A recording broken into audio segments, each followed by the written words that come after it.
Bon, le contexte de la guerre, je crois que la guerre est en train de finir parce que le chef de l'État l'a promis d'ailleurs. Bon, dans un contexte de guerre, vous dites que moi je parle de développement. Et vous savez que le développement, c'est le nouveau nom de la paix. Le développement, c'est le nouveau nom de la paix. Et donc, quand on transforme nos villages, il n'y aura pas des gens qui vont se rallier, s'adhérer à des groupes là, des ADF, M23, je ne sais pas. Les gens seront occupés. On va créer des conditions sociales stables, des conditions économiques très stables, et les gens vont se concentrer à leurs occupations. Et quand les gens se concentrent à leurs occupations, les rebelles ne trouveront pas des effectifs, ne trouveront pas des éclaireurs. Et là, ça sera la réussite.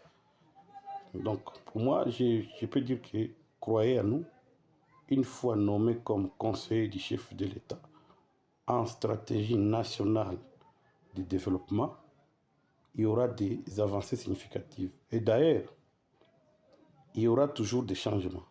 Parce que le développement, comme c'est un processus, je ne veux pas parler d'une année, 2 ans, 3 ans, mais je promets quand même qu'il y aura des avancées et il y aura des changements. Des changements qui seront observés dans tous les domaines. Parce que quand je suis conseiller du chef, je vais orienter aussi certains départements. Donc, mes conseils, les techniques qu'on va orienter vont s'élargir dans d'autres secteurs, tels que l'industrie, aménagement du territoire, ministère de l'Intérieur. Donc, partout là-bas, développement rural, agriculture. Donc, on va toucher tous les secteurs pourvu que les gens, les paysans, donc tout le monde, toutes les couches se retrouvent dans de bonnes conditions, d'abord là où ils se trouvent, en fait d'accroître, hein, d'accroître ce que nous appelons la situation économique. Parce que quand les gens se trouvent dans des conditions, de bonnes conditions environnementales, il n'y a pas la guerre, pas le réchauffement climatique.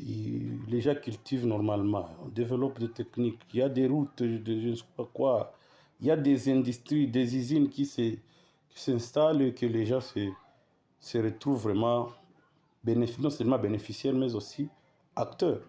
Là, on aura à palper ce qu'on appelle développement. Et je sais bien qu'il y aura aussi croissance du PIB, donc il y aura augmentation du PIB au niveau national.